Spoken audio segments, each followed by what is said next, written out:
En fait, ma question, c'est la Genèse 3, 22. Oui. Euh, Si tu peux juste lire pour moi, mon frère, s'il te plaît. Genèse 3.22. Oui. Il est écrit dans Genèse 3.22, je cite, L'Éternel Dieu dit, voici l'homme est devenu comme l'un de nous pour la connaissance du bien et du mal.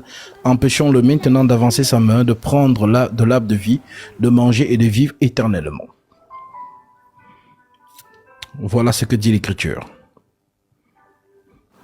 Oui, et puis moi, en fait, j'ai pas compris quand il dit Dieu, quand il dit il est devenu l'un comme nous, en fait, le pluriel, j'ai pas compris. Comme l'un de nous. En d'autres termes, ici, on L'un de fait, nous, ouais. justement, on fait mention des Elohim. Voilà, il faut comprendre que il y a ce qu'on appelle l'armée céleste. Et c'est cette armée qu'on voit dans Luc chapitre 2 qui descend justement adorer Jésus lorsqu'il est né. Voilà, donc voilà, comme l'un de nous, justement, pour la connaissance du bien et du mal, justement, pour la loi et la grâce. Donc voilà ce que ça exprime.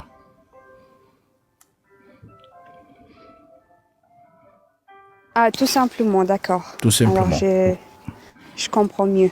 D'accord, mon frère. Merci beaucoup. De rien, ma sœur. C'est tout ce que j'avais comme question. Que le Seigneur te bénisse. Merci. Shalom. Merci, shalom.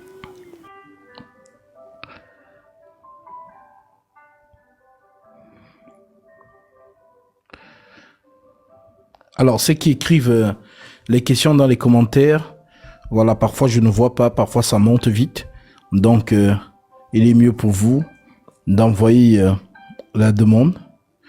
Je suis chrétien, je me demande, la religion a-t-elle été créée par Dieu, créateur? Alors, c'est peut-être un point d'interrogation que tu as. Donc, alors, en fait, vous allez souvent entendre sur les réseaux des gens vous dire je ne suis pas dans une religion, voilà, je suis dans une relation. Alors, mon frère Guy Maurice Voga, il faut comprendre déjà, il faut déjà définir le terme religion. Et c'est important, parce que dans la langue de Molière, on n'emploie pas les mots pour employer.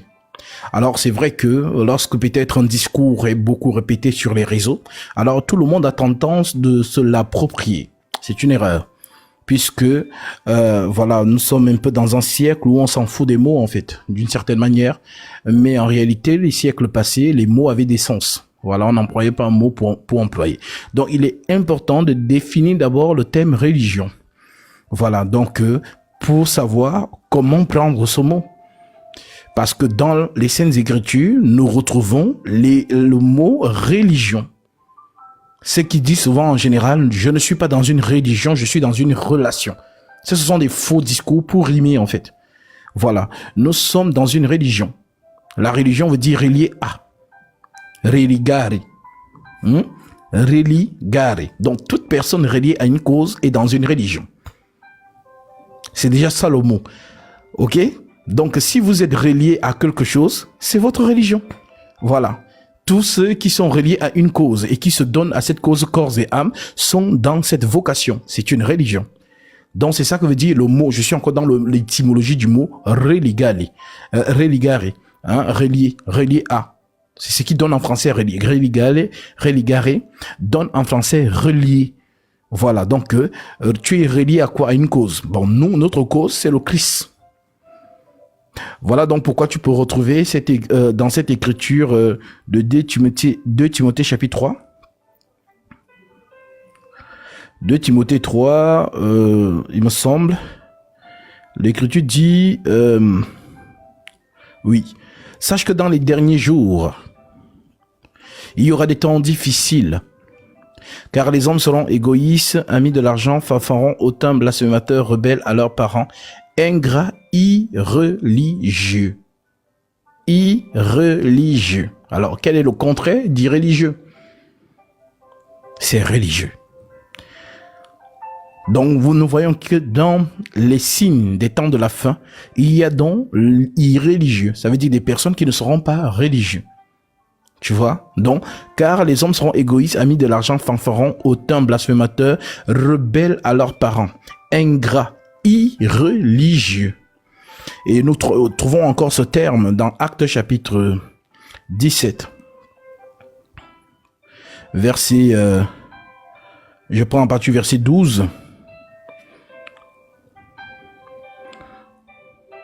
Bon, prenons en partie verset 15. Vous allez voir que les sociétés passées, du temps des apôtres, et d'ailleurs même avant, c'était des personnes très religieuses. Ok? Donc ici, dans Acte 17, verset 15, nous trouvons cette écriture qui dit « Ceux qui accompagnaient Paul, dont l'apôtre Paul, le conduisirent jusqu'à Athènes. » Vous connaissez où se trouve Athènes, hein? Puis ils s'en retournèrent chargés de transmettre à Silas et à Timothée l'ordre de le rejoindre au plus tôt. Comme Paul les attendait à Athènes, il sentait au-dedans de lui son esprit s'irriter à la vue de cette ville pleine d'idoles. Dans la ville d'Athènes, il y a plein d'idoles. Donc c'est une ville reliée à des causes divines. Ok, donc il y a tellement d'idoles que voilà, c'est la société justement grecque était justement à fond dans ces choses-là. Ok, donc Paul, on dit donc il s'entretenait donc dans la synagogue. Comme Paul les attendait à Athènes, il sentait au-dedans de lui son esprit s'irriter à la vue de cette ville pleine d'idoles. Il s'entretenait donc dans la synagogue avec les Juifs et les hommes craignant Dieu. Et sur la place publique, chaque jour avec ceux qu'il rencontrait. Donc Paul passait son temps justement à parler de Jésus. Ok. Maintenant, verset 18, quelques philosophes épicuriens et stoïciens se mirent à parler avec lui. Ok? Et les uns disaient, que veut dire ce discours? Donc ce discoureur. Que veut dire ce discoureur? C'est-à-dire que, qu'est-ce qu'il enseigne? C'est une doctrine étrange. Elle est nouvelle, on ne la connaît pas. Jésus, c'est qui? Vous voyez un peu. Voilà. Donc, d'autres l'entendaient annoncer Jésus et la résurrection. Donc, pour les Athéniens, c'est bizarre. C'est un nouveau discours. Parce que dans la cosmogonie dite grecque, nous connaissons le panthéon des dieux de l'Olympe. On va dire ça comme ça.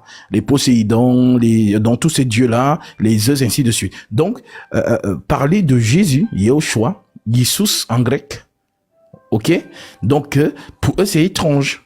Alors, Paul, justement, parlait de Jésus et de la résurrection. Il disait, il semble qu'il annonçait des divinités étrangères. Donc, les Athéniens déclarent que Paul enseigne des divinités étrangères. C'est-à-dire que ces divinités ne sont pas grecques.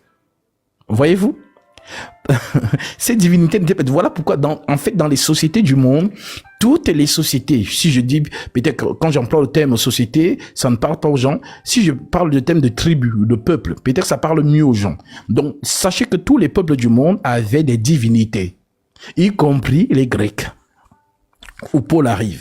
C'est un peu comme si Paul, voilà, autant arrivé peut-être, je ne sais pas, à ce temps-là, il n'y avait pas encore, justement, le Cameroun tel que on le connaît aujourd'hui, ou bien le Sénégal, ou la France, ainsi de suite. Donc, disons que s'il arrivait justement au Cameroun, on va dire, à l'ouest du Cameroun, où il y a un culte des crânes, et Paul allait voir ça, il allait dire, mais il allait enseigner Jésus.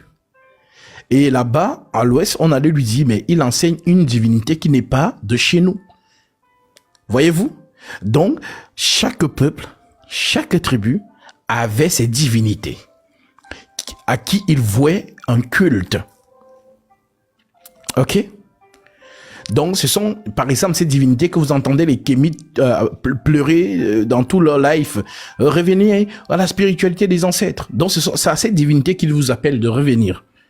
Donc, il est important de souligner cela. Donc, donc on dit au verset 18, quelques philosophes épicuriens et stoïciens se mirent à parler avec lui, dont le lui c'est Paul, et les uns disaient, que veut dire ce discoureur?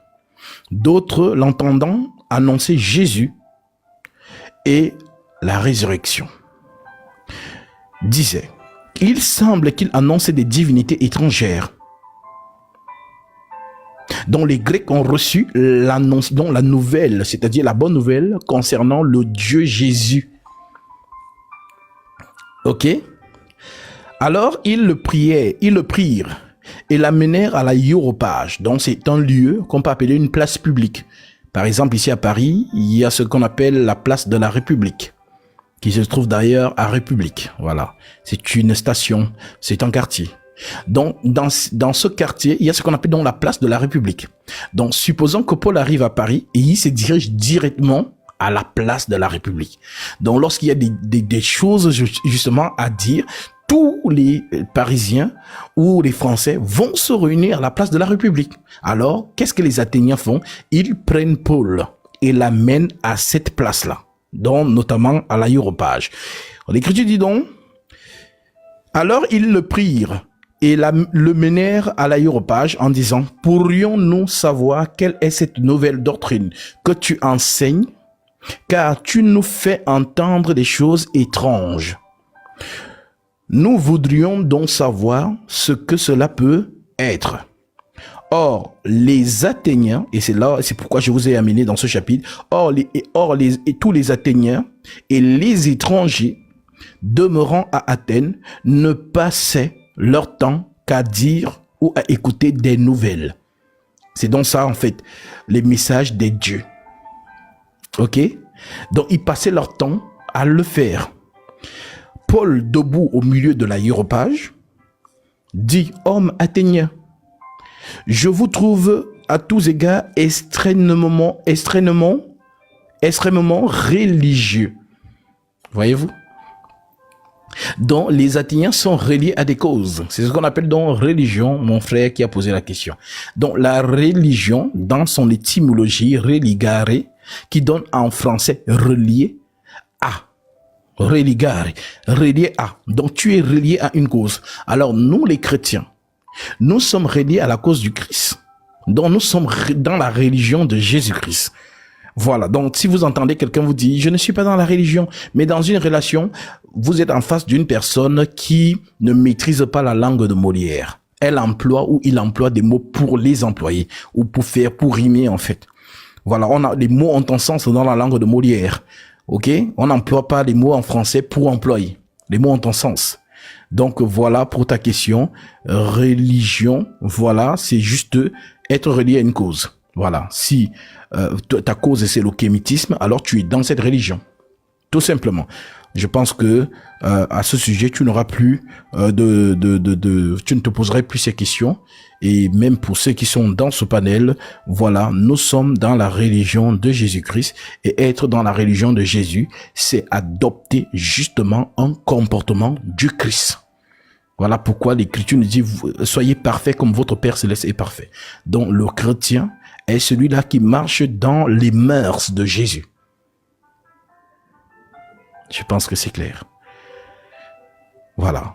Donc,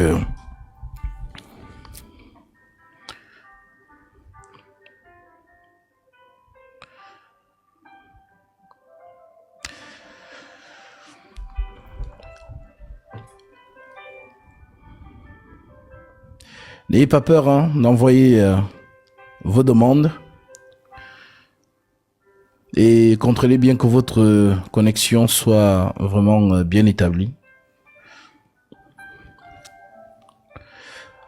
Alors, je ne vois pas tous les demandes dans les messages. Ça monte vite. Donc, si vous avez une question, vous envoyez vos demandes. C'est un mouvement prophétique, les deux fils de Tamar? Non. Je vous en supplie. Enfin, j'ai l'impression que c'est pour certains, je dis bien pour certains, quand vous lisez la Bible, en fait, vous ne la lisez plus d'une manière, dans un état d'esprit, je sais pas, de lire l'histoire, mais vous êtes en train de chercher des choses que vous-même, vous ne pouvez pas comprendre. Et ça va vous embrouiller. Il y a ceux qui ont le don de le faire, de vous enseigner. Vous lisez juste pour lire. Ne lisez pas dans un état d'esprit de vouloir comprendre. Ah ben ça, sûrement c'est un mouvement prophétique, et ainsi de suite. Lisez d'abord pour lire. Parce que si vous ne faites pas ça, en fait, vous allez commencer à vous créer vous-même des choses dans l'esprit. Et en fait, vous allez vous perdre d'une certaine manière. Donc, vraiment, je sais que la révélation, déjà, c'est le vin. Le vin enivre. Lorsque la révélation s'exprime, ah bah, les âmes sont dans la joie. Nous sommes dans l'ivresse de l'esprit. C'est-à-dire la joie d'entendre les choses justement célestes, telles que Paul pouvait le dire. Ce sont des choses que l'œil n'a point vues, que l'oreille n'a point entendues et qui ne sont pas montées dans le cœur de l'homme. Des choses que Dieu a préparées pour ceux qui l'aiment. Dieu nous les a révélées, révélations. Dieu nous les a révélées par l'Esprit, car l'Esprit sont de tout, même les profondeurs de Dieu. Je sais qu'on est dans la joie lorsqu'on entend ces choses-là, mais que ça ne devienne pas, je sais pas. Vous savez, c'est très rare que je reçois de vous des questions venant de la doctrine. Je sais pas, la doctrine, c'est notre mœurs, c'est notre vie. La doctrine, c'est-à-dire que les mœurs de la doctrine, voilà les questions sur le péché, les questions sur justement le baptême, les questions sur justement la charité, la vie dans l'église, la marche. Donc, ce sont des questions qui doivent justement être. Et je reçois, c'est un peu dommage que je reçoive très peu justement ces questions, ces questionnements. Alors il est important pour vous de comprendre et de savoir que la doctrine, c'est la colonne vertébrale. Écoutez-moi très bien. La doctrine, c'est la colonne vertébrale. Vous savez, si nous prenons la nature nous enseigne que, et même le Seigneur pose cette question dans le livre de Job, il me semble, est-ce que tu peux dire comment les os se forment dans le ventre de la femme? Est-ce que la femme même, elle-même peut sentir quand les os de l'enfant se forment dans son ventre? C'est un mystère. Ok? Alors, nous comprenons que lorsque l'enfant naît, pourquoi on lui donne du lait en premier? En abondance. Parce que le lait, justement, c'est pour que ses os deviennent fermes. Et si ses os deviennent fermes, à ce moment, il peut tenir debout. Mais tant qu'il ne boit pas du lait comme il faut, il ne pourra pas tenir debout en fait. Voilà donc pourquoi on donne le lait dans un premier temps. Donc la doctrine, c'est donc le lait. Le lait que nous devons prendre en abondance, vraiment. Et lorsque le lait est vraiment bien imprégné dans nos os, à ce moment-là, nous sommes donc des hommes capables de tenir debout et de résister au vent. Parce que le vent est violent. Quand le vent vient, si tu ne tiens pas, tu vas tomber. Donc, ça ne sert à rien de vouloir tenir face au vent si tu n'es pas encore vraiment enraciné sur la doctrine. Voilà, c'est donc ça que Paul appelle le lait. Permettez-moi, je vais vous prendre, vous qui envoyez ces demandes, mais permettez-moi de lire cette écriture dans 1 Corinthiens chapitre 3. C'est une très belle illustration. L'apôtre Paul dit dans 1 Corinthiens chapitre 3 verset 1: « Pour moi, frère, ce n'est pas comme à des hommes spirituels que j'ai pu vous parler, mais comme à des hommes charnels, comme à des enfants en Christ, des bébés, enfants en Christ. » Donc Paul dit que je vous ai enseigné comme des enfants en Christ. Je vous ai donné du lait et non de la nourriture solide, car vous ne pouviez pas la supporter. Et vous ne le pouvez pas même à présent parce que vous êtes encore charnel. Alors, nous comprenons donc que le lait, c'est la base. Le lait, pour chaque chrétien, c'est la base. Et lorsqu'une personne est calée dans le lait, quand on monte donc dans la révélation, c'est une personne maintenant qui comprend les choses spirituellement. Mais si la personne a encore des lacunes dans la doctrine, ce n'est pas la révélation où il sera justement, comment dirais-je, aguerri, pas du tout. Alors, l'apôtre Paul répète encore cette écriture dans Hébreux 5, verset 11. Il dit: « Nous avons beaucoup à dire là-dessus et des choses difficiles à expliquer parce que vous êtes devenus lents à comprendre. Vous qui, depuis longtemps, deviez être des maîtres, vous avez encore besoin qu'on vous enseigne les premiers rudiments des oracles de Dieu. Vous êtes venus avoir besoin de lait et non d'une nourriture solide. Or, quiconque est au lait n'a pas l'expérience de la parole de justice car il est un enfant. » Donc c'est l'enfant qui boit du lait. Mais la nourriture solide est pour les hommes faits, pour ceux dont le jugement est exercé par l'usage à discerner ce qui est bien et ce qui est mal. C'est ça donc qu'on appelle justement la révélation, la nourriture solide. C'est très important que vous puissiez comprendre ces choses-là, sinon ça va devenir un peu... vous allez commencer à mélanger les choses et ça va risque de vous perdre.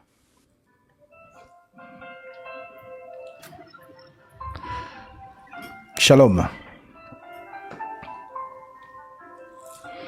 Allô, allô.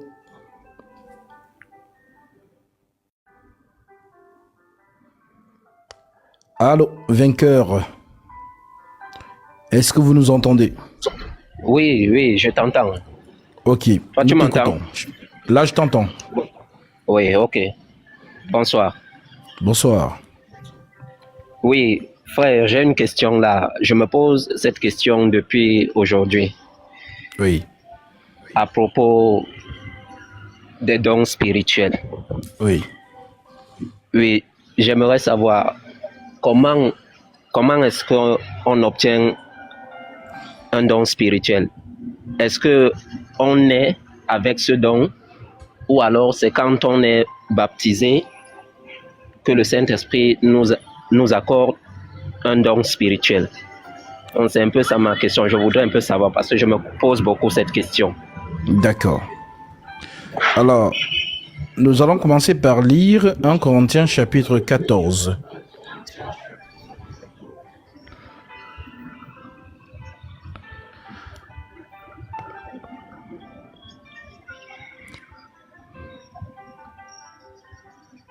L'Écriture nous dit, au verset 12 de ce chapitre, « De même, dit Paul, de même, vous, puisque vous aspirez aux dons spirituels, que ce soit pour l'édification de l'Église, que vous cherchiez à en posséder abondamment. » Oui. Vois-tu? Donc, c'est Oui. une aspiration. On peut naître avec un don, naturellement, oui. Il y a des gens qui ont des dons et qui ne sont pas dans le Seigneur. Il y a Oui. beaucoup de devins. Voilà, ils ont le don de prophétie, mais ils ne sont pas chrétiens. Chrétien. Voilà. Et comme ils ne sont donc pas chrétiens, ça veut donc dire que ce don n'est pas exercé dans la pureté. Maintenant, celui qui est donc dans le Seigneur, qui est né avec ce don-là, lorsqu'il est converti, mais ce don sera donc utile dans le Seigneur. Voilà pourquoi la divination, par exemple, est interdite dans Deutéronome. L'astrologie, pareil. Donc, le Seigneur, justement, peut utiliser un homme, une femme, pour lui montrer les choses. D'ailleurs, est-ce que tu connais dans la Bible un sorcier que Dieu a utilisé? Non, non. Alors, je vais te lire ce verset pour la première fois, peut-être tu vas découvrir. En fait, la sorcellerie existe. La sorcellerie est vraiment, justement, quelque chose de palpable dans nos sociétés du monde. Ce sont des choses qui sont réelles. Maintenant, nous allons voir que il y a le peuple d'Israël, le peuple de Dieu. Il y a Balak, justement, qui va aller voir un devin, un sorcier, afin de pouvoir, justement, maudire ce peuple. Parce que ce peuple est un peuple vraiment que Dieu agrée. Donc, ce que fait ce peuple lui réussit. Alors, Balak va voir un devin, un sorcier, et demande donc à ce devin si c'est possible de maudire Israël. Alors, le devin, il a l'habitude de le faire. Quand tu vas voir un marabout, le marabout fait quoi? Oui, Le marabout, oui. justement, il te, voilà, tu lui dis, exactement. Exactement, Donc, oui. ici donc, je prends au verset 4 directement. Moab dit aux anciens de Madian, cette multitude va dévorer tout ce qui nous entoure. Dans la multitude dont il parle des enfants d'Israël, ok?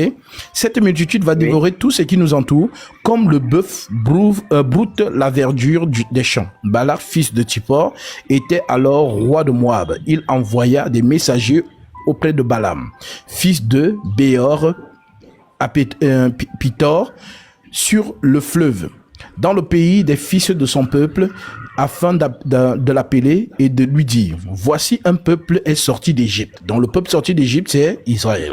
Il couvre la surface de la terre, il habite vis-à-vis de moi. Viens, je te prie, maudis ce peuple. Je le battrai. Maudis ce peuple, car il est puissant.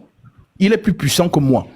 Peut-être ainsi pourrais-je le battre et le chasserai-je du pays, car je sais que c'est lui que tu bénis est béni, et que celui que tu maudis est maudit. Un maudit. Voilà, donc c'est ce qu'il dit aux sorciers. Les anciens de Moab et les anciens de Madian partirent ayant avec eux des présents pour le devin, pour le sorcier, le marabout. Ok. Maintenant, celui-ci, quand ils arrivent donc chez Balaam, verset 8, Balaam leur dit, passez ici la nuit. Je vous donnerai réponse d'après ce que l'Éternel me dira. Et c'est ça, en fait, qui attire notre attention. Ça veut dire que le sorcier, le marabout, va d'abord consulter l'Éternel avant de leur dire s'il va maudire Israël. Alors, il va donc consulter l'Éternel. Et les chefs de Moab restèrent chez Balaam. Dieu vint à Balaam. Donc, Dieu vient donc au sorcier, Balaam. J'utilise le mot sorcier puisque c'est un peu le mot que tout le monde connaît, on va dire ça comme ça. Tout le monde connaît. Voilà. Oui. Donc, Dieu vient donc voir Balaam. Excusez-moi.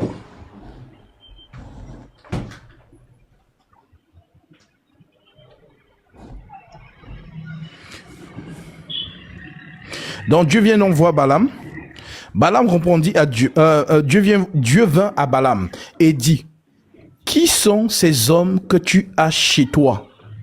Balaam répondit à Dieu, Balak, fils de Sippor, roi de Moab, les a envoyés pour me dire, voici un peuple est sorti d'Égypte, et il couvre la surface de la terre.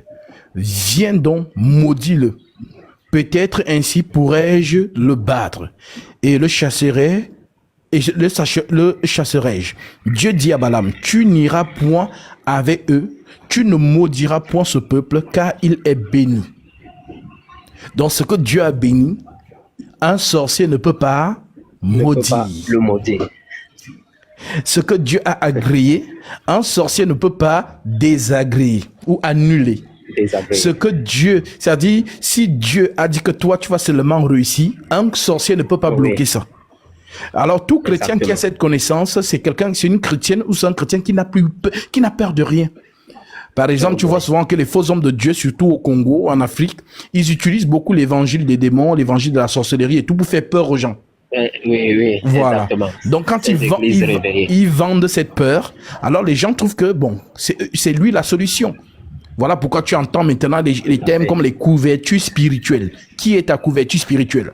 Donc, non, il faut avoir la couverture spirituelle de ton père spirituel, hein, sinon les sorciers vont te manger. Non. Voilà. Donc, ça n'a rien à voir. Celui que Dieu agrée, même Satan ne peut pas toucher, sinon à l'ordre de Dieu.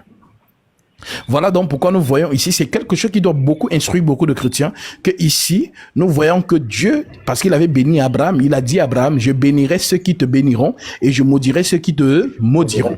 Donc, Israël est descendant d'Abraham. Voilà donc pourquoi lorsque Balak, roi justement de Tippor, fils de Tippor, vient donc justement demander à ce sorcier de maudire Israël, alors le sorcier lui-même consulte d'abord et à ce moment, Dieu lui dit, tu ne maudiras point ce peuple car il est béni. Alors je continue. Dieu dit à Balaam, tu n'iras point avec eux. Tu ne maudiras point ce peuple car il est béni. Balaam se leva le matin et dit au chef de Balak, allez dans votre pays car l'Éternel refuse de me laisser aller avec vous. Et les princes de Moab se levèrent, retournèrent auprès de Balak et dirent, Balaam a refusé de venir avec nous. Balak envoya de nouveau des chefs en plus grand nombre et plus de considération que les précédents. Et ils arrivèrent auprès de Balaam. Et il lui dit, ainsi parle Balak, fils de Sippor, que l'on ne t'empêche pas de venir vers moi, car je te rendrai beaucoup d'honneur. Donc je vais te donner l'argent, tout ce que tu veux. Voilà. Tout ce que tu veux. Voilà. Balaam répondit et dit au serviteur de Balak, quand Balak me donnerait sa maison pleine d'argent et d'or, je ne pourrais faire aucune chose, ni petite ni grande, contre l'ordre de l'Éternel, mon Dieu. Donc il y a toujours un esprit suprême. Et cet esprit suprême règne sur tous les esprits. Ça veut donc dire que tous les ordres viennent du haut. Voilà pourquoi l'Écriture dit, qui dira qu'une chose arrive sans que l'Éternel ne l'ait ordonné? N'est-ce pas de la volonté du Très-Haut que viennent le mal et le bien? Donc, aucun esprit du bas astral ou des esprits méchants dans les lieux célestes ne peuvent faire quoi que ce soit sans que l'ordre du plus grand, voilà, l'ordre de celui qui règne sur tout ait été donné. Maintenant, je vous prie, restez ici cette nuit et je saurai ce que l'Éternel me dira encore. Dieu vint à Balaam pendant la nuit et lui dit, puisque ces hommes sont venus pour t'appeler, lève-toi, va avec eux, mais tu feras ce que je te dirai. Donc Dieu dit finalement à Balaam, il n'y a pas de souci, pars, mais tu ne feras que ce que moi je vais te dire. Et on dit donc que la colère de Dieu s'enflamma parce qu'il était parti et l'ange de l'Éternel se plaça sur le chemin pour lui résister. Donc l'ange de l'Éternel c'est qui? C'est Dieu lui-même, selon Juge chapitre 6. Balaam était monté sur son ânesse et 2 de ses serviteurs étaient avec lui. L'ânesse vit l'ange de l'Éternel qui se tenait sur le chemin, son épée nue dans sa main, et elle se détourna du chemin et alla dans le chemin. Balaam frappa l'ânesse pour la ramener dans le chemin. Donc, l'âne voit l'ange de l'Éternel, mais Balaam ne voit pas. Voilà pourquoi elle esquive le chemin. Alors, ceci pour dire quoi? Ceci pour dire que ce devin voit les choses. Maintenant, qui lui a donné ce don-là? Il est né comme ça. Il est né comme ça. Donc, il y a beaucoup de gens qui sont comme ça dans nos sociétés, mais qui ne sont pas dans le Seigneur. Et il faut donc que celui-ci soit converti afin que ce don, justement, serve dans la plénitude du Seigneur Jésus-Christ. Seigneur Jésus-Christ. Donc, ceci donc étant dit, si j'ajoute à cette écriture Nombre chapitre 24. L'écriture dit au verset 2. Balaam leva les yeux et vit Israël camper selon ses tribus. Alors l'Esprit de Dieu fut sur lui. Alors ça fait troubler les chrétiens qui sont encore un peu bébés. Comment ça l'Esprit de Dieu sur un sorcier et tout? C'est l'écriture. L'Esprit de Dieu fut sur lui. Balaam prononça son oracle et dit, en d'autres termes, l'Esprit qui prononce maintenant l'oracle, dont la prophétie, ce n'est pas Balaam, mais c'est Dieu en lui. C'est Dieu. Je répète, Balaam leva les yeux et vit Israël camper selon ses tribus. Alors l'Esprit de Dieu fut sur lui. L'Esprit de Dieu fut sur lui. C'est parce que c'est par l'Esprit de Dieu qu'on prophétise. Donc l'Esprit de Dieu fut sur lui. Balaam prononça son oracle et dit. Donc c'est Dieu qui parle en Balaam. Qu'est-ce qu'il dit? En Balaam. Parole de Balaam, fils de Béor. Parole de l'homme qui a l'œil ouvert. Parole de celui qui entend les paroles de Dieu et de celui qui voit la vision du Tout-Puissant, de celui qui se prosterne et dont les yeux s'ouvrent. Donc il y a des gens comme ça, quand ils commencent à prier, dès qu'ils se prosternent, ses yeux s'ouvrent. Et elles commencent à voir des choses qui ne sont pas permis au commun mortel de voir. Il y a des gens comme ça. Voilà, donc Jacob, il continue en disant, quelles sont belles les tentes de Jacob, tes demeures, ô Israël, elles s'étendent comme des vallées, comme des jardins près du fleuve, comme des aloès que l'Éternel a plantés, comme les cèdres le long des eaux. L'eau coule de ces eaux et sa semence est fécondée par l'abondance, par des abondantes eaux. Soit son roi se lève de dessus d'Agathe et son royaume devint puissant. Dieu l'a fait sortir d'Égypte. Il est pour lui comme la vigueur du bouffle. Il dévore les nations. Il s'élève contre lui. Il brise les eaux. Il abat les flèches. Il ploie les genoux. Il se couche comme un lion, comme une lionne. Qui le fera lever? Béni soit quiconque te bénira et maudit soit quiconque te maudira. Voilà pourquoi l'Écriture dit, lorsque Dieu approuve les voies d'un homme, il dispose même celles de ses ennemis. La colère de Balak s'enflamma contre Balaam, il frappa des mains et dit, Balaam, c'est pour maudire mes ennemis que je t'ai fait appeler, et voici tu les bénis. déjà 3 fois. Fuis maintenant, va-t'en chez toi. J'avais dit que je te rendrais des honneurs, mais l'Éternel t'empêche de les recevoir. Balaam répondit à Balak, et n'ai-je pas dit au messager que tu m'as envoyé, quand Balak me donnerait même sa maison pleine d'argent et d'or, je ne pourrais faire de moi-même ni bien ni mal contre l'ordre de l'Éternel. Je répéterai ce que dira l'Éternel. Et maintenant, voici, je m'en vais vers mon peuple.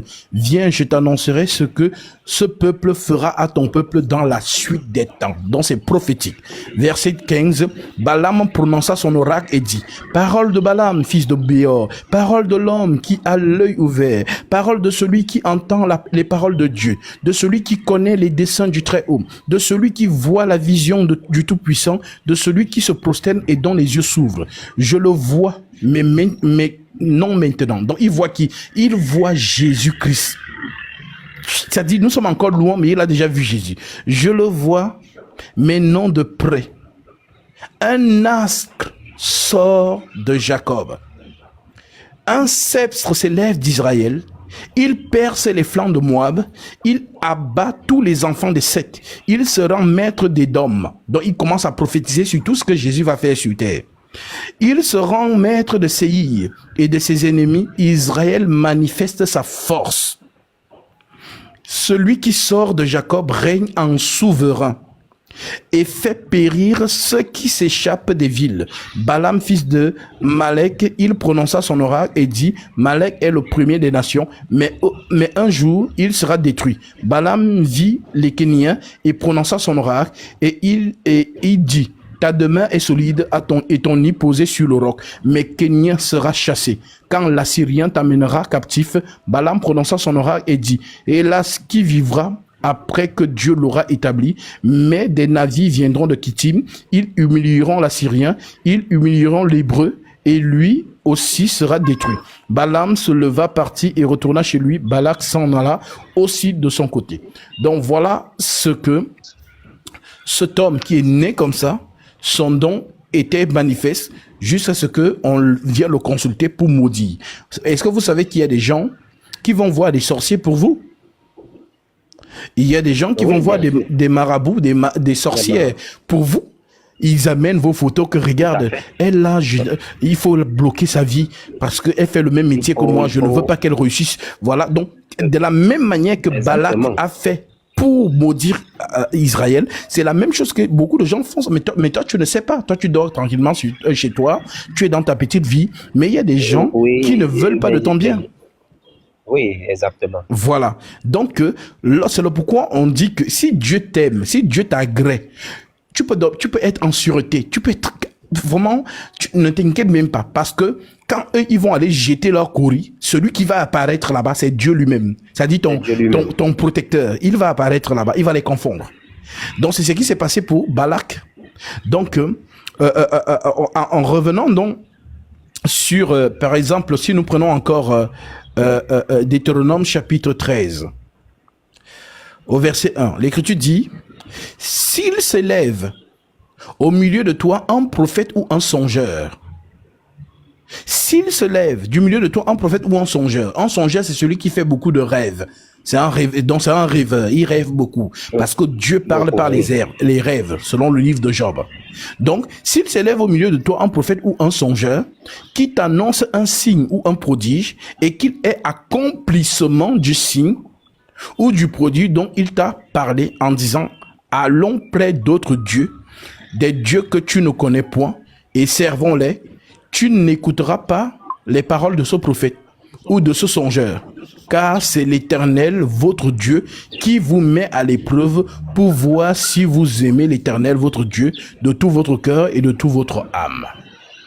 Donc, la prophétie, donc quand quelqu'un annonce l'oracle, ça doit toujours être dirigé dans Jésus. Mais si quelqu'un t'annonce l'oracle et que l'oracle est manifeste, mais que la personne t'amène vers une autre divinité, à ce moment-là, c'est une fausse prophétie. Voilà donc pourquoi la parole de Christ est esprit et vie. Tu peux faire tous les signes que tu veux, tous les miracles que tu veux, mais moi, je ne regarde que l'écriture. Si tu contredis une écriture, je n'écoute pas ce que tu dis. Ah oui, Voilà en fait. Donc, exactement. en revenant donc sur 1 Corinthiens chapitre 14, verset 12, de même vous, puisque vous aspirez aux dons spirituels, que ce soit pour l'édification de l'Église, que vous cherchez à en posséder abondamment. En d'autres termes, toute personne qui veut des dons spirituels, ta motivation première, c'est l'édification de l'Église. Car le don s'exerce dans l'assemblée des saints et non ailleurs. Voilà, je répète, de même vous, puisque vous aspirez aux dons spirituels, que ce soit pour l'édification de l'Église que vous cherchiez à en posséder abondamment. Donc, il y a des gens qui veulent des dons juste pour dire que j'ai le don. Mais non, le don, si tu pries, tu n'as pas peut-être le don de vision. Et tu pries le Seigneur que Seigneur, accorde-moi le don de vision.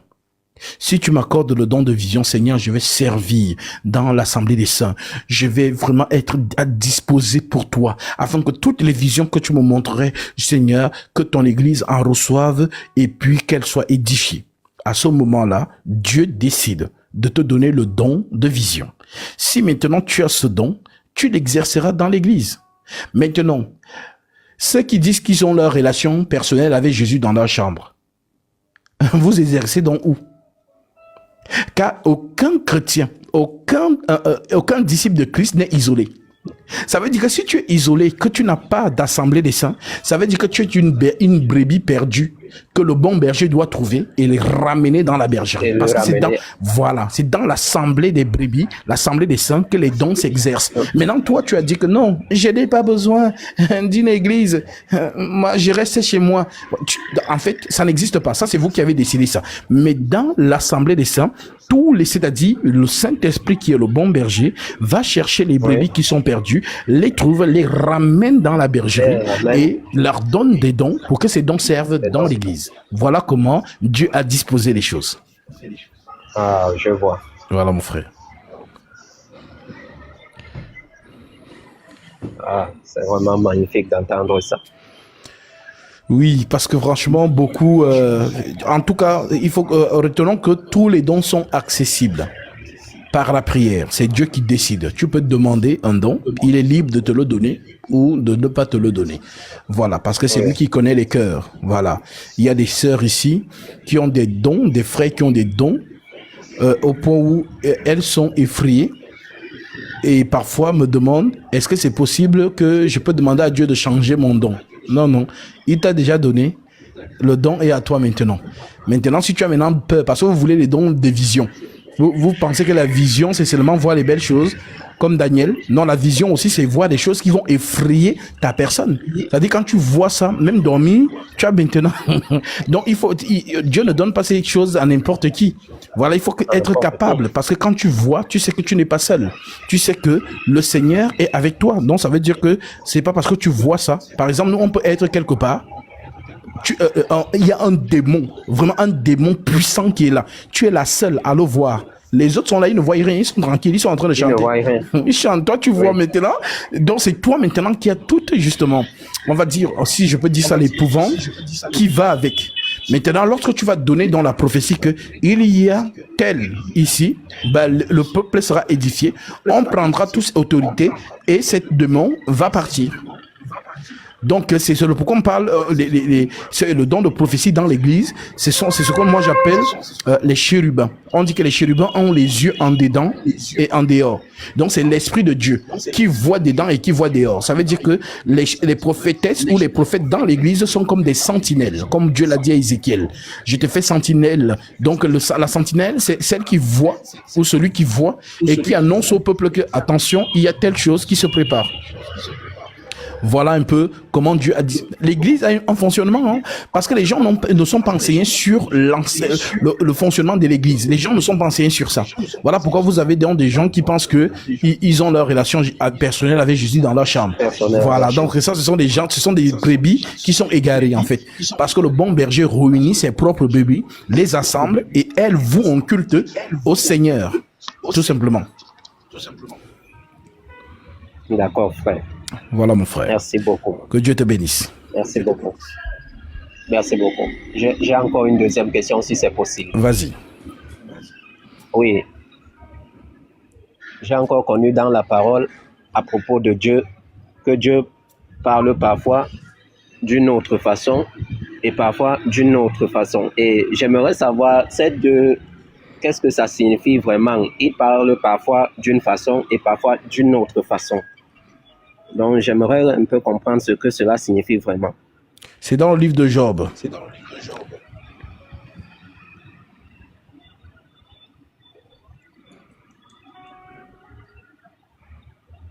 Je vais te lire ça.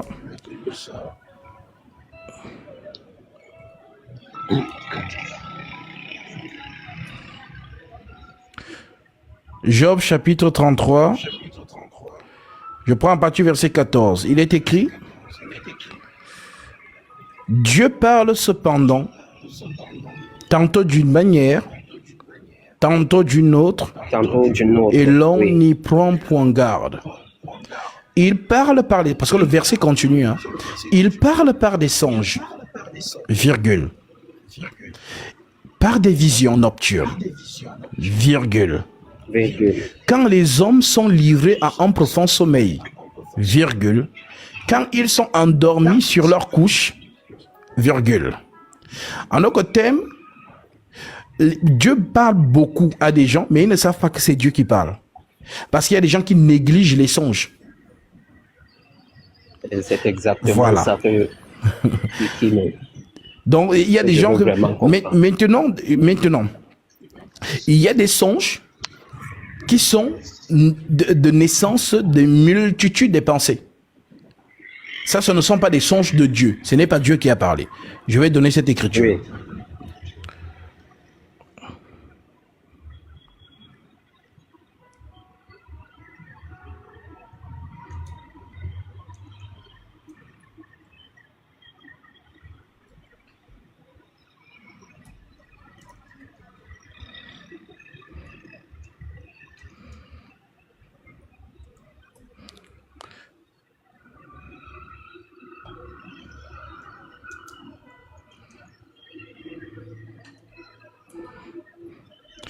Nous sommes dans Ecclésiaste chapitre 5 verset 3. Car si les songes naissent de la multitude des occupations, la voix de l'insensé se fait entendre dans la multitude des paroles. Donc, lorsqu'on est beaucoup occupé, des songes peuvent naître. Par exemple, quelqu'un peut-être qui a un grand match demain, il pense beaucoup à son match. Je parle pour un footballeur professionnel. Il pense beaucoup à son match, il pense. Et quand il va dormir, comme le cerveau est un organe qui enregistre, c'est un disque dur, il y a des choses que le cerveau peut enregistrer pendant même 20 ans. Et il te sort ça un jour, tu te commences à te dire, mais pourquoi je rêve de ça? Et pourtant, c'était gardé dans ton subconscient. Voilà. Donc, quand quelqu'un pense trop à quelque chose, les songes, l'écriture nous dit que les songes peuvent sortir de ça. Mais ces songes-là ne sont pas de Dieu. On n'appelle pas ça les songes prophétiques. Voilà donc pourquoi dans les songes, il y a donc le don d'interpréter les songes. Donc, il y a quelqu'un à qui Dieu donne ce don-là d'interprétation des songes. Ça veut dire que tu peux venir me voir, tu me racontes telle chose, je vais juste écouter et je vais te dire non, je vais te dire ce sont tes pensées. Voilà, ça ne vient pas de Dieu. Maintenant, tu peux venir me dire une chose, je vais t'écouter, et là maintenant, l'esprit sera orienté, et je te dirai ce que veut dire le songe que tu as reçu. Moi, j'ai ce don-là. Ce qui fait donc en sorte que, lorsqu'un frère ou une sœur a un don, si on prend par exemple le cas de Daniel, Daniel chapitre 5, je prends le verset... je prends directement le verset 19. Je prends le verset 18, l'écriture dit...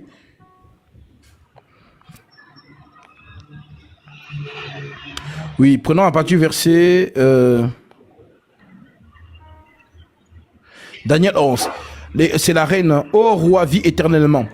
Que tes pensées ne te troublent pas et que ton visage ne change pas de couleur. Alors, qu'est-ce qui s'était passé? Le roi a eu une vision. Il a vu une main. C'est comme si je suis là Et subitement, vous voyez une main apparaître derrière le mur. Et la main écrit une écriture. Et elle disparaît. Donc la main disparaît.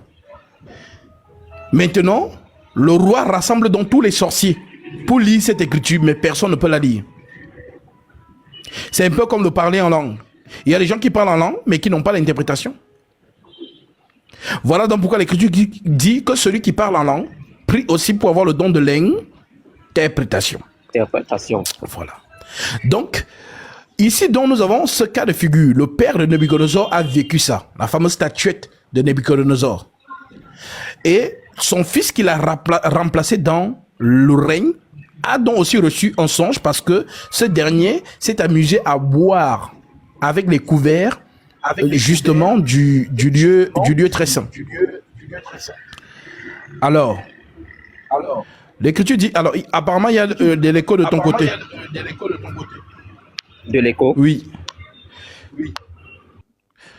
L'écriture dit au verset 5, Daniel 5:5, en ce moment apparut les doigts d'une main.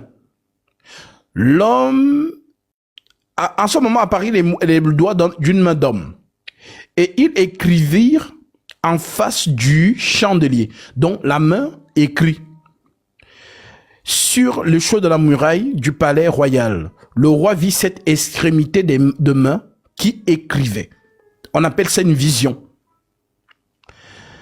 Alors le roi changea de couleur et ses pensées le troublaient et les jointures de ses reins se relâchaient et ses genoux se heurtèrent l'un contre l'autre. Donc le roi est saisi d'effroi et d'épouvante, la peur. Le roi cria avec force, qu'on fit venir les marabouts. Parce que tout roi, dans l'ancien temps, ou tout chef de village, avait toujours un cortège des hommes spirituels. Si on peut dire ça comme ça, des hommes occultes. Des sorciers, des sorcières, des divins, des devins, des astrologues, ainsi de suite. Donc, les rois étaient entourés de ce genre de personnes. Voilà pourquoi, même quand il y avait des guerres, un roi ne partait pas en guerre pour aller, il consultait d'abord. Le roi cria avec force qu'on fit venir les astrologues, les chaldéens, les devins. Parce que l'astrologie, dans le thème astrologie, vous entendez le mot astre, l'astral. Voilà, donc la divination, c'est tout ce qui est justement les courriers, voilà, tout ce que vous voyez souvent, les hommes, certains faux hommes de Dieu vous disent, oh, je vois que... Non, ne t'inquiète pas, il a jeté les courriers sur ton nom. Vous allez entrer dans certains... On va te dire, quel est ton nom? On prend ton nom, ta date de naissance. Voilà, tout ça, c'est pour aller consulter. On jette des courriers. Et quand tu viens dimanche, oh, est-ce que je peux prophétiser? Prophétie. Est-ce que je peux... Qui s'appelle tel? Il commence à te donner. Il a consulté. Il a consulté.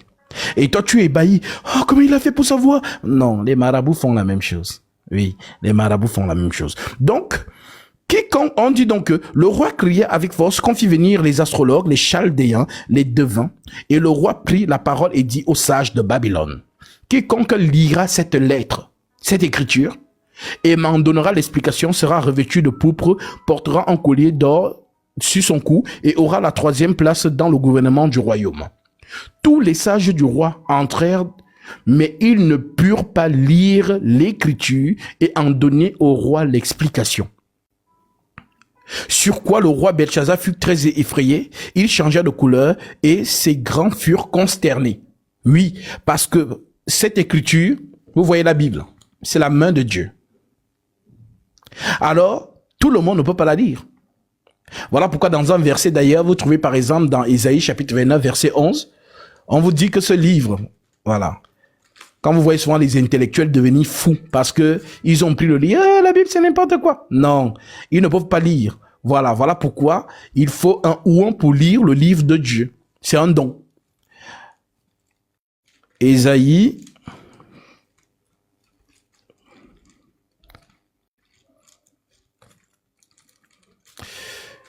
chapitre 29, verset 11.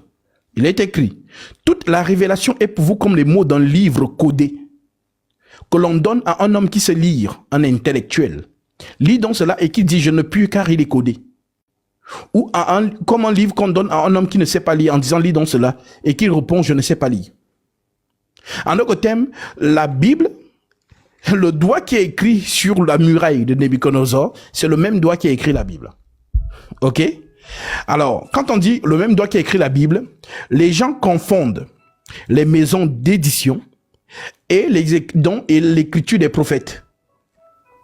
Les maisons d'édition, d'où viennent nos Bibles? Voilà, quand tu entends Darby, Louis II, ce sont des maisons d'édition. Mais maintenant, on te dit que la Bible a été écrite par les prophètes et les apôtres. C'est d'ailleurs une prophétie qui devait s'accomplir, conformément toujours dans le livre d'Ésaïe. Si je prends Ésaïe 34,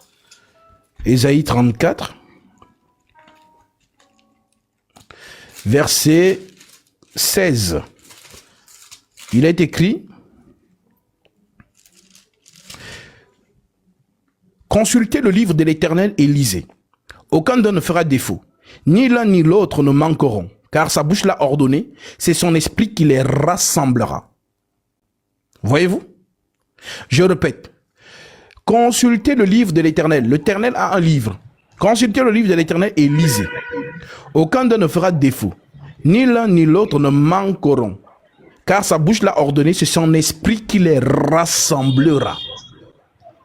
Donc, le livre de l'Éternel sera rassemblé par qui? Par son esprit.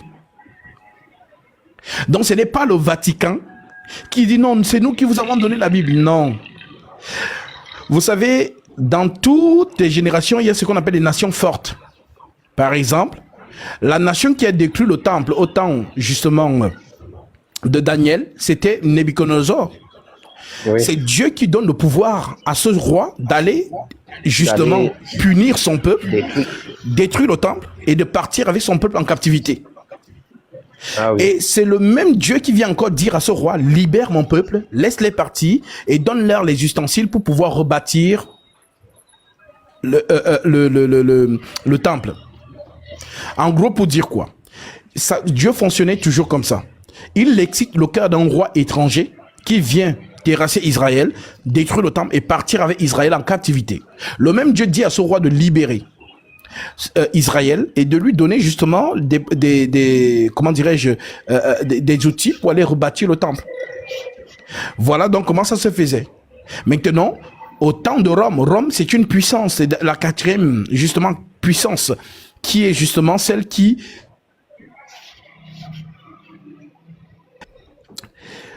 a vu le Christ. Donc, Jésus n'est pas né sous le règne de Babylone. Jésus n'est pas né sur le règne du royaume médo-perse. Jésus n'est pas né sur le règne de Javan, la Grèce antique, mais Jésus vient naître sous Rome. Rome qui est une puissance. Alors, la puissance de Rome, notamment sous Constantin, il y a eu ce qu'on appelait des conciles. Donc, il n'y a pas eu réécriture, non. J'ai le Saint-Esprit. S'il y a quelque chose à ajouter, l'Esprit Saint va démontrer ça. Mais comme Dieu est Dieu, et quand il dit quelque chose, cela arrive, il nous a dit: consultez le livre de l'Éternel et lisez. Aucun d'eux ne fera défaut. Il n'y aura pas quelqu'un qui va effacer quelque chose pour... Non, aucun d'eux ne fera défaut. Ni l'un ni l'autre ne manqueront. Aucun livre ne va manquer. Aucune lettre, aucun d'eux ne fera défaut, ni l'un ni l'autre ne manqueront, car sa bouche l'a ordonné, c'est l'ordre de Dieu, et c'est son esprit qui les rassemblera. Ok? Maintenant, quand on corrèle cette écriture avec Ecclésias, le livre d'Ecclésias,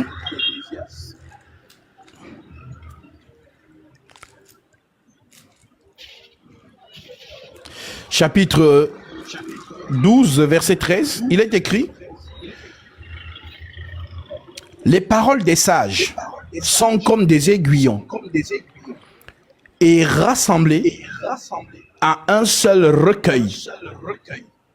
Elles sont comme les clous plantés, donnés par un seul maître. Les sages dont là, ce sont eux qu'on appelle donc les patriarches. Vous avez été édifiés sur le fondement des apôtres, les sages, et les prophètes, les sages.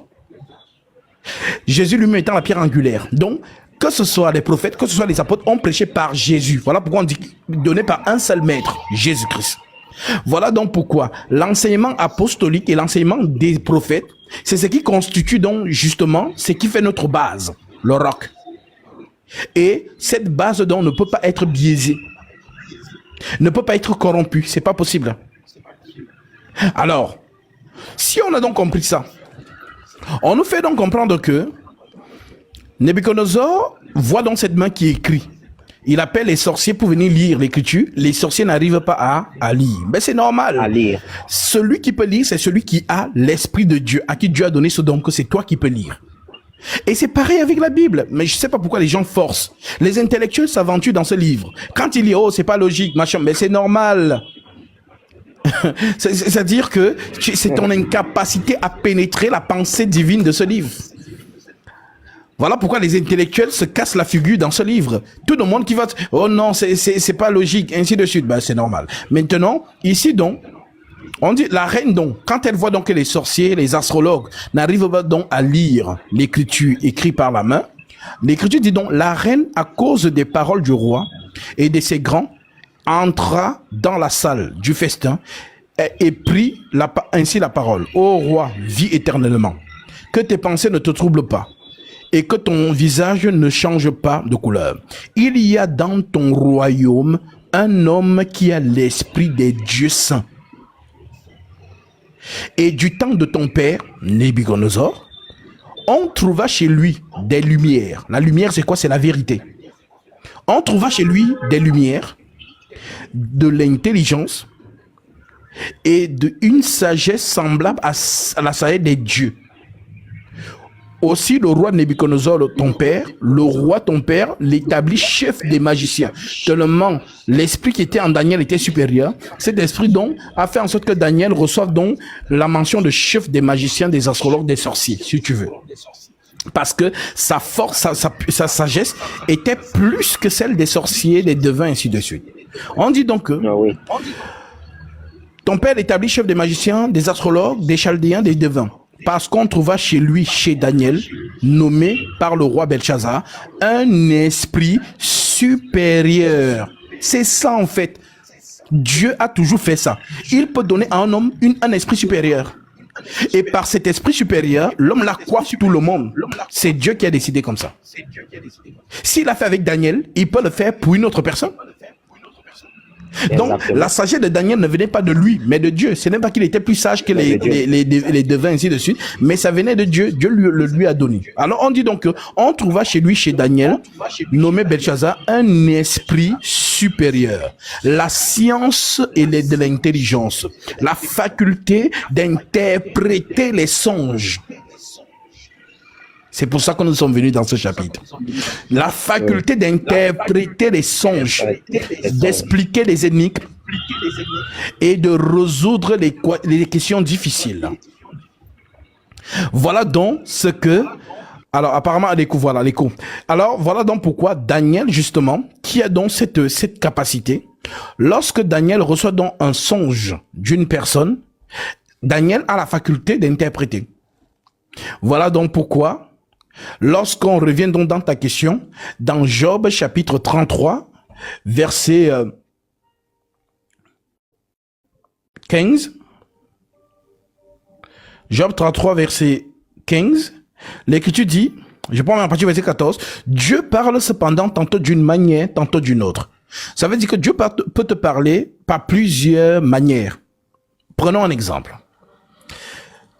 Dieu décide de faire descendre le déluge. Il va tuer tout le monde, il va tout détruire. Mais dans sa bonté, il décide d'épargner un. Il épargne Noé. Et il dit à Noé que je vais te révéler le secret pour que tu échappes à la mort. Construis l'arche. Fais ceci, fais cela dans les dimensions que je t'ai dit. Fais entrer telle chose. Et voilà, vous entrerez. Et lorsque le déluge va venir, vous serez épargnés. Noé respecte, et ceux qui ont écouté Noé sont entrés dans l'arche, le déluge vient, et tous ceux qui étaient dans l'arche n'ont pas justement été touchés par le déluge. Maintenant, Dieu change. Il dit peut-être qu'il a parlé comme ça, tu n'as pas compris. Maintenant, il prend encore le cas de figure de Israël toujours, en Égypte. Il dit à Israël, prenez un agneau. vous allez le crucifier, vous allez faire l'expiation entre 2 soirs. Prenez le sang de cet agneau, mettez sur le linteau des portes. Et lorsque l'exterminateur va descendre, il verra le signe du sang sur les maisons et il passera par-dessus et ne vous fera aucun mal. C'est donc ça qu'on appelle parler tantôt d'une manière, tantôt d'une autre. Donc, il a parlé par Noé, il parle par Exode chapitre 12, c'est la même chose, mais de manière différente. Et il n'a que fait ça au cours des âges. Voilà pourquoi en réalité les prophètes parlent de la même chose. Moïse a parlé de la même chose. Ézéchiel a parlé ce que Moïse a dit. Daniel a parlé de ce que Ézéchiel a dit. Et Jean, Apocalypse, a parlé de la même chose. Voilà pourquoi quand vous lisez le livre d'Ézéchiel, vous lisez le livre de l'Apocalypse, vous avez l'impression que c'est le même livre, ça dit les mêmes choses. C'est donc ça. Donc ce que tu ne vois pas bien dans l'Apocalypse, quand tu viens lire dans Daniel, tu comprends, tu te poses même la question que, attends, c'est bizarre. Pourquoi dans Daniel, c'est Gabriel qu'on dit qu'il est vêtu comme celui qu'on parle dans Apocalypse? Parce que si on fait ce rapprochement, vous allez voir que entre celui qui parle dans Daniel, dans Apocalypse chapitre 1, verset 8 jusqu'au verset 19, et on parle de celui de Daniel chapitre 10. Vous allez voir que c'est le même personnage. Alors ça va commencer à poser des questions à certaines personnes que, mais attends, je comprends plus rien. Ici on parle de Gabriel, là-bas, dans Apocalypse, c'est qui? C'est Jésus. Alors, on va essayer de faire cet exercice ensemble. Et ceux qui vont donc lire aussi avec nous, qui vont nous vérifier, vont essayer de faire la comparaison. Et à ce moment-là, si vous ne comprenez pas, c'est que vous n'êtes pas destiné à comprendre. Voilà. Donc, prenons Apocalypse, chapitre 1. Je prends à partir du verset 9. Moi, Jean, votre frère, et qui est part avec vous à la tribulation et au royaume et à la persécution en Jésus, j'étais dans l'île appelée Patmos à cause de la parole de Dieu et du témoignage de Jésus. Je fus ravi en esprit au jour du Seigneur, et j'ai entendu derrière moi une forte voix comme le son d'une trompette, qui disait, ce que tu vois, écris-le dans un livre, et envoie-le aux 7 églises, Éphèse, Smyrne, Pergame, Thyatire, Sardes, Philadelphie et Laodicée. Je me retournai pour connaître quelle était la voix qui me parlait, et après m'être retourné, je vis 7 chandeliers d'or. Et au milieu des 7 chandeliers d'or, quelqu'un qui ressemblait à un fils d'homme. Donc concentrons-nous sur ce personnage. Quelqu'un qui ressemblait à un fils d'homme, vêtu d'une longue robe, et ayant une ceinture d'or sur la poitrine. Sa tête et ses cheveux étaient blancs comme de la laine blanche. Comme de la neige, ses yeux étaient comme une flamme de feu. Retenez bien ces détails. Ses pieds étaient semblables à de l'airain ardent, comme s'il eût été embrasé dans une fournaise. Et sa voix était comme les bruits de grandes eaux. Il avait dans sa main droite 7 étoiles. De sa bouche sortait une épée aiguë à 2 tranchants, et son visage était comme le soleil lorsqu'il brille dans son zénith. Quand je le vis, je tombai à ses pieds comme mort. Il posa sur moi sa main droite en disant, ne crains point, je suis le premier et je suis le dernier et le vivant. J'étais mort et voici je suis vivant au siècle des siècles. Je tiens les clés de la mort et du séjour des morts. Donc, par ce détail, Jean comprend que c'est Jésus. Maintenant, allons dans Daniel chapitre 10.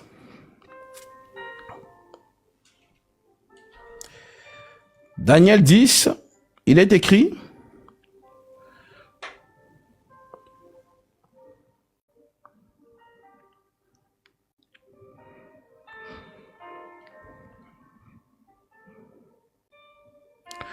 je prends à partir du verset 5. Prenons même à partir du verset 1.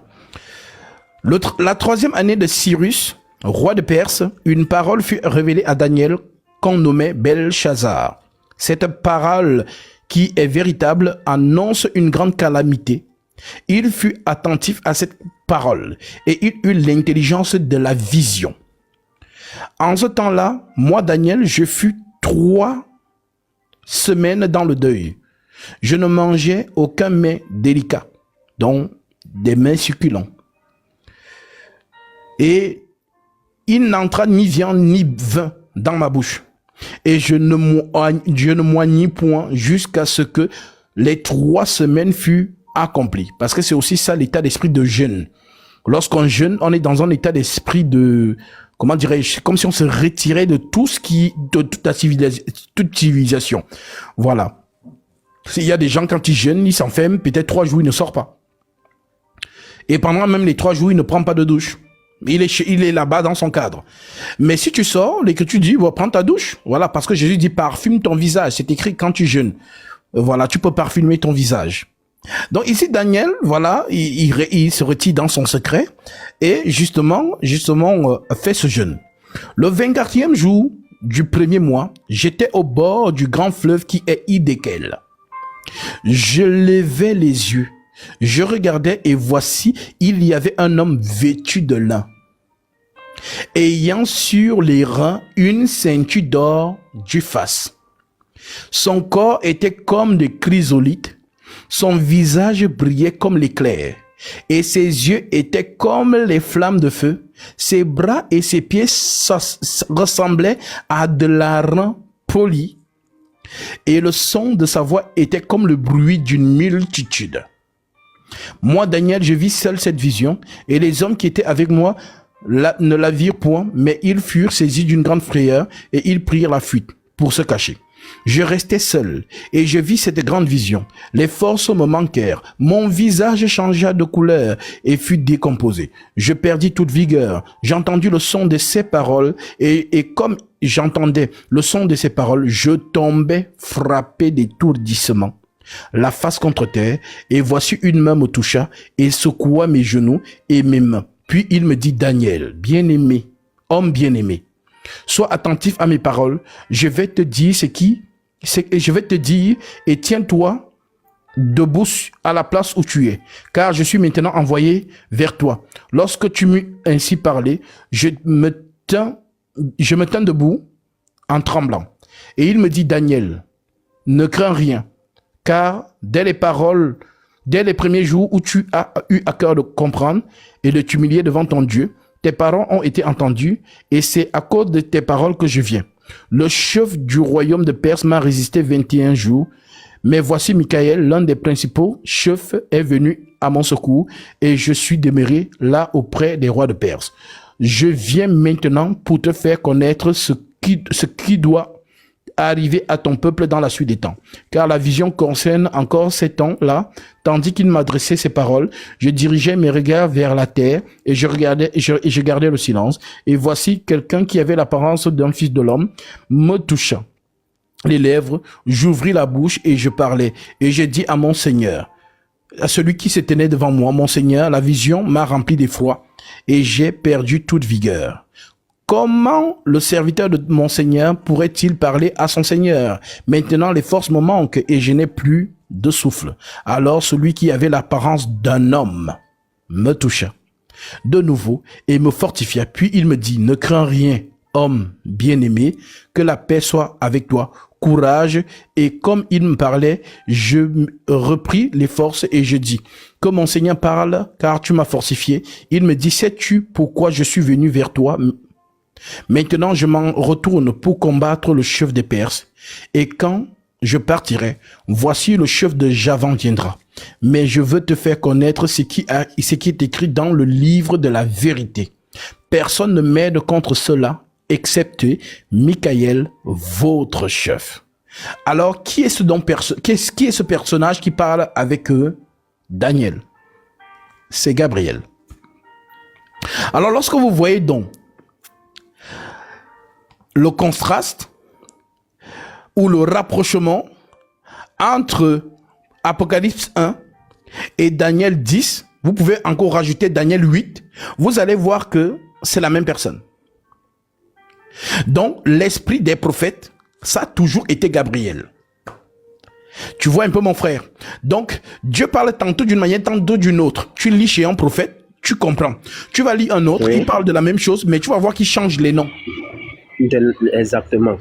Voilà donc pourquoi vous allez donc voir que dans les prophéties, l'esprit qui vient, qui a toujours parlé de Jésus, c'est Gabriel. Oui. C'est toujours lui. Quand on parle du Messie dans la loi ou dans les prophètes, c'est toujours Gabriel qui vient. C'est toujours lui. Et c'est cet esprit qui était donc dans Daniel. Donc c'est lui, l'esprit des prophètes. C'est lui qui a révélé à Daniel ce qui va arriver dans la suite des temps. Maintenant, si nous prenons Daniel chapitre 9, au verset 20 directement, l'Écriture te dit, je parlais encore, je priais, je confessais mon péché et le péché de mon peuple d'Israël. Je présentais à mes supplications à l'Éternel mon Dieu en faveur de la sainte montagne de mon Dieu. Je parlais encore dans ma prière quand l'homme Gabriel que j'avais vu précédemment dans une vision s'approcha de moi d'un vol rapide au moment de l'offrande du soir. Donc, il m'instruisit et s'entretint avec moi. En d'autres termes, Daniel prie pour le pardon du péché du peuple d'Israël et c'est Gabriel qui vient. Et lorsqu'il vient, il lui annonce donc les trois choses. La mort et la résurrection de Jésus-Christ. Le jugement et justement le rétablissement. Il dit, lorsque tu as commencé à prier, la parole est sortie et je viens pour te l'annoncer. Car tu es un bien-aimé, sois attentif à la parole et comprends la vision. 70 semaines ont été fixées sur ton peuple. Donc le chiffre 70 veut dire le pardon. Donc Gabriel annonce le pardon à Daniel. 70 chez les Hébreux, c'est le grand pardon. Voilà pourquoi ce jour-là on a posé la question, Pierre a posé la question à Jésus. Combien de fois devrais-je pardonner mon frère? Et le Seigneur lui a dit, je ne te dis pas 7 fois, mais 70 fois. 7 fois. 7 fois. Donc, le 70, c'est le pardon à l'infini. Et c'est Gabriel qui annonce donc le grand pardon à Daniel.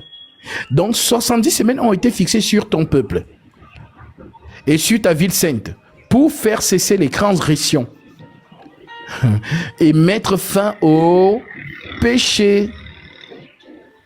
Pour expier l'iniquité. On expie l'iniquité et amener la justice éternelle.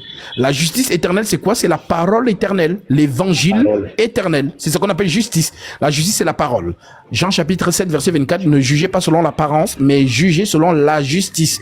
Donc la justice éternelle, c'est la parole de la vérité. Voilà. Donc, pour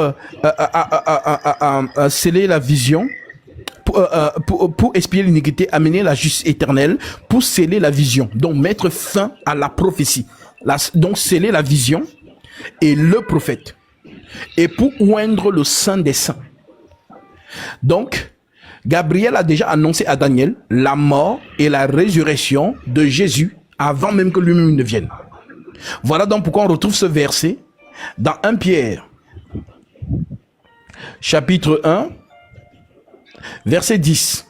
L'Écriture dit donc, les prophètes qui ont prophétisé, touchant la grâce qui vous a été réservée, ont fait de ce salut l'objet de leur recherche et de leur investigation, voulant sonder l'époque et les circonstances marquées par l'esprit de Christ qui était en eux. Donc l'esprit qui est en eux, c'est quel esprit? C'est Gabriel.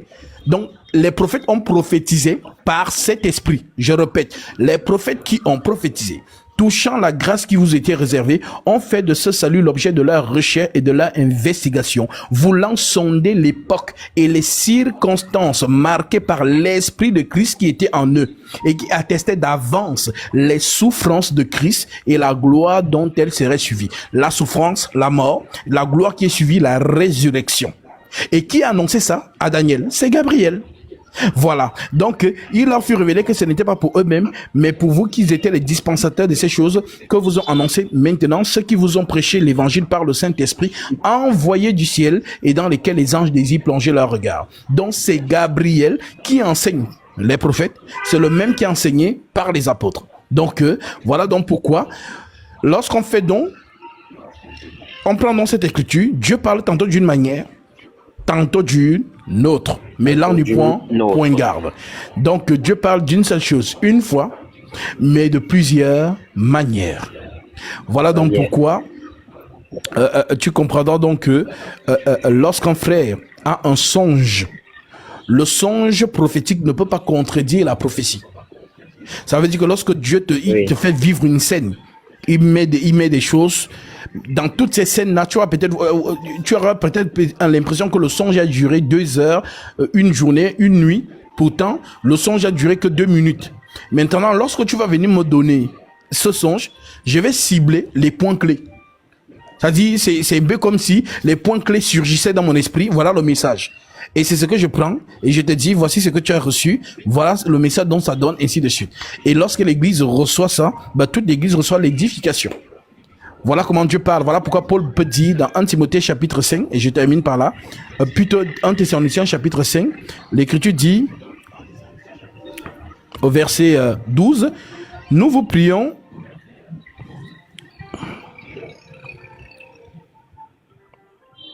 oui, verset 18, l'écriture dit, verset 16. Soyez toujours joyeux, priez sans cesse, rendez grâce en toutes choses, car c'est à votre égard la volonté de Dieu en Jésus-Christ. N'éteignez pas l'esprit, ne méprisez pas les prophéties. Ne méprisez pas les prophéties. Donc, dans l'assemblée des saints, il y a des prophètes et des prophétesses qui exercent dans ce don-là, en fait.